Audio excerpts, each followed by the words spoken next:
UP से जुड़ी हुई एक बड़ी खबर की बात करते हैं। यूपी का मदरसा एक्ट संवैधानिक है या असंवैधानिक, इस पर सुप्रीम कोर्ट के 3 जजेस की बेंच ने फैसला सुना दिया है। सुप्रीम कोर्ट ने यूपी मदरसा बोर्ड एक्ट 2004 को संवैधानिक घोषित कर दिया है और यूपी मदरसा बोर्ड की संवैधानिकता बरकरार रखी है। सुप्रीम कोर्ट ने कुछ प्रावधानों को छोड़कर उत्तर प्रदेश मदरसा शिक्षा बोर्ड अधिनियम 2004 की संवैधानिक वैधता को बरकरार रखा है। कोर्ट ने कहा है कि यूपी मदरसा एक्ट संवैधानिक रूप से सही है। मदरसा एक्ट संविधान का उल्लंघन नहीं है, ये सुप्रीम कोर्ट की तरफ से अब कह दिया गया है।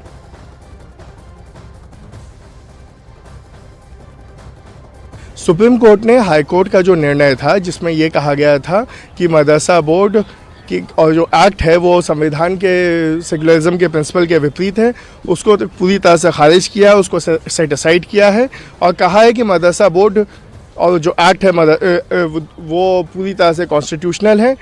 जहाँ तक कि कामिल और फाजिल डिग्री का सवाल है, जो कि हायर डिग्री होती है ग्रेजुएशन लेवल की, उस पर उन्होंने कहा है कि ये मदरसा बोर्ड कन्फर्म नहीं कर पाएगा, लेकिन मुंशी, मौलवी और आलिम की डिग्री जो 10वीं 12वीं के बराबर होती है, उसकी पूरी वैलिडिटी रहेगी।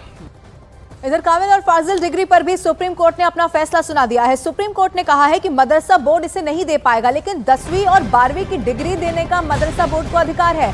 कामिल अंडर ग्रेजुएशन और फाजिल पोस्ट ग्रेजुएशन डिग्री को कहा जाता है और इस पर भी सुप्रीम कोर्ट ने अपना फैसला सुना दिया है। सुप्रीम कोर्ट ने यह कहा है कि मदरसा बोर्ड इसे नहीं दे पाएगा, लेकिन 10वीं और 12वीं की डिग्री देने का मदरसा बोर्ड को अधिकार होता है।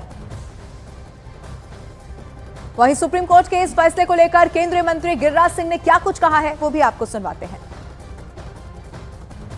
सर, मदरसा एक्ट को लेकर, यूपी मदरसा एक्ट को लेकर सुप्रीम कोर्ट की तरफ से फैसला आया है, उसे सही माना है, क्या कहना चाहेंगे?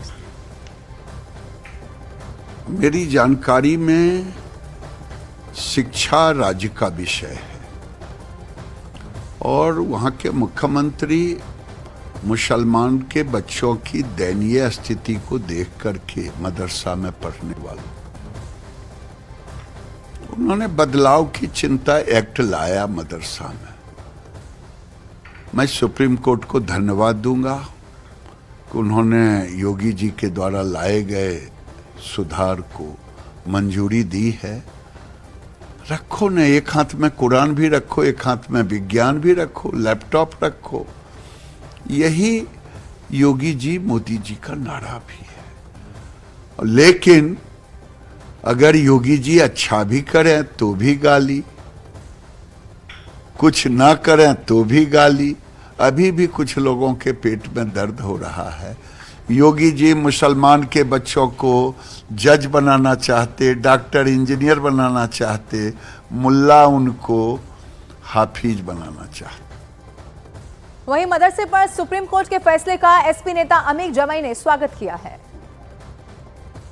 तो उन्हें पूरे तरीके से इसकी फंडिंग को सरकार को देना चाहिए कि उनका बिल्डिंग, उनका स्कूल, उनका कॉलेज, उनकी जो कमियां हैं वहाँ पे, जिसके लिए आपने सर्वे कराया था कि हम वहाँ बस्ता देंगे, हम वहाँ पानी देंगे साफ, उसको करने की ज़रूरत है। मदरसा बोर्ड का जो फैसला है उसका हम सब लोग वेलकम कर रहे हैं। क्या मुख्य धारा में जोड़ने के लिए जो उसका प्रोविज़न होना चाहिए, तो तरीका अगर नहीं तो तरीका निकाल लिया जाना चाहिए, क्योंकि संस्कृत भाषा, अरबिक भाषा हमारे देश की प्राचीन भाषा है और इसको प्रोटेक्ट करने के लिए, इसको आगे बढ़ाने के लिए हम तो करें इसमें पीएचडी में होना चाहिए। एपीजे अब्दुल कलाम जो राष्ट्रपति बने वो मदरसा बोर्ड से पढ़े थे। मदरसे नहीं होंगे तो एपीजे अब्दुल कलाम नहीं होंगे।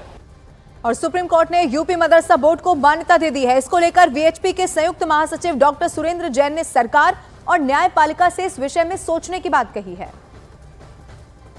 मदरसों को लेकर एक सुप्रीम कोर्ट ने ये कहा है कि संवैधानिक है, लेकिन अगर आप ग्रेजुएशन की बात करते हैं, जब जामिल पढ़ना होता है या कामिल पढ़ना होता है, तब आपको यूजीसी से अप्रूव जो तरीका है देश में ग्रेजुएशन का, उसको अपनाना होगा। लेकिन 70 लाख के तकरीबन जो छात्र हैं जो मदरसे में पढ़ रहे हैं, उनकी जो शिक्षा है मदरसे जो है वो संवैधानिक मानी जाएगी। अभी इस निर्णय का अध्ययन हम कर रहे हैं, क्योंकि मदरसों की जिस प्रकार की गतिविधियां रहती हैं, केवल भारत नहीं पूरी दुनिया चिंतित है, उनसे कट्टरता निर्माण होती है। तो इसलिए उन पर कैसे नियंत्रण करना, ये सरकारों को भी सोचना है, न्यायपालिका को भी सोचना है, समाज तो सोच ही रहा है। बहुत बहुत धन्यवाद हमसे बात करने के लिए। कैमरा पर्सन राकेश नेगी के साथ प्रियंका कांडपाल, न्यूज़ 18 इंडिया, दिल्ली।